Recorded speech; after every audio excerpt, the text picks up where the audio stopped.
Okay, so Robert Frost, Trial by Existence is the name of the poem. This is one of his most philosophical poems. It is quite hard to read, at least it was for me. It is quite abstract because Frost is imagining what our souls were doing before we were born. The basic idea of the poem is this, is before coming to Earth, human souls existed somewhere else. And they knew that life on Earth would involve suffering, struggle, and uncertainty, but they chose to come anyway. And the reason is because existence itself is worth the trial, which is basically the title of the poem. The title is quite important because the word trial can mean like a test, or it can be a legal trial, like being judged. I think the test definition is what has more weight here. Like life is a trial, life is a test. So yeah, trial by existence means that the simply existing, just being alive in itself is a great test. It's quite a positive poem, despite sounding a bit dark. So the poem begins with this abstract description of souls in, you could say, heaven or some spiritual realm. They're just waiting to be born. And my understanding is that the souls, they know what awaits them. They know that what awaits them is pain, disappointment, mortality, separation, doubt. Nevertheless, they volunteer to enter the world. That's why there's a lot of mentions about courage and valor, because they're doing this voluntarily. They know of the pain, and nevertheless they're still doing it. So Robert Frost writes that they don't come because they're forced. They come because they long to experience reality fully.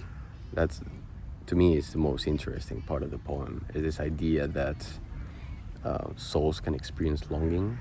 I know it's a bit of it's humanization of something that is not human, which is a soul. Well, I guess souls can be human, I'm not sure, but it really just feels like a dramatization of what a soul can do or not. It feels like soul can really long for something because it's not subjected to time, and I feel like time is that fundamental factor to long for something, especially something in the future, something that hasn't happened yet. And I feel like only the physical realm is subjected to time. I don't know, I found that really interesting. So one of the central ideas of the poem is that suffering gives meaning to life. That if life was eternal, then there would be no purpose in life. If everything was perfect, life would lose its intensity and its value. And this is very different from how some religious traditions may explain it. For us, it's not saying that Earth is like a punishment that you have to go through before achieving, heaven, or whatever the version of heaven may be. It's more like the life on Earth is an adventure that only brave souls can experience, because it's only brave souls that willingly undertake this. There is also quite a strong romantic influence here. The poem reminds us of this English romantic idea that human beings possess this kind of divine courage, just for the sake of existing. Just because you exist, you choose to live in this world, you are part of this divine, courageous statement. You decide to take part in this great play. I think it was William Wordsworth had a famous line about this. It said, "Our birth is but a sleep and a forgetting."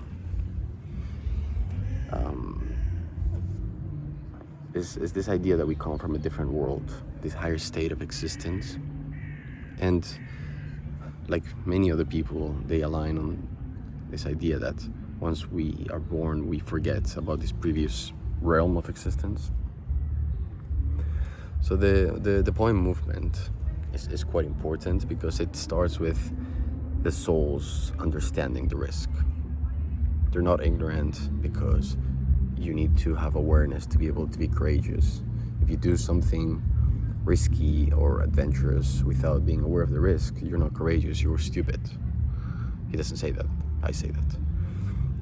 Then there is a moment of hesitation because suffering is very real. They're not these, otherworldly, although they are, but they're us, right? We are the souls, and they're not immune to the fear of suffering because it's very, very real. And then ultimately the souls choose life. And the choice itself is represented as an act of courage. I really like how Frost speaks about it with these very poetic descriptions. Talks about how God takes a gold flower and breaks it and uses it to create the bond, the link between the physical realm and the soul.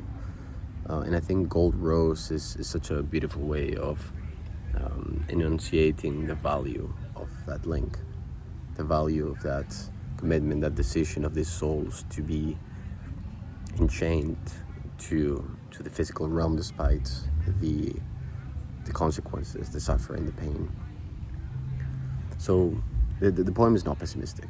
It talks about pain and suffering, so you can feel quite pessimistic, but it's not. I think it's fundamentally affirmative. I think it suggests that existence is difficult, but even though it is difficult, it is so valuable that we would choose it. Just knowing how hard it will be, we always choose life, at least all of us that exist. So I think this poem is a celebration of a very courageous act that we take for granted, which is this divine idea of existing, this idea of existing as a divine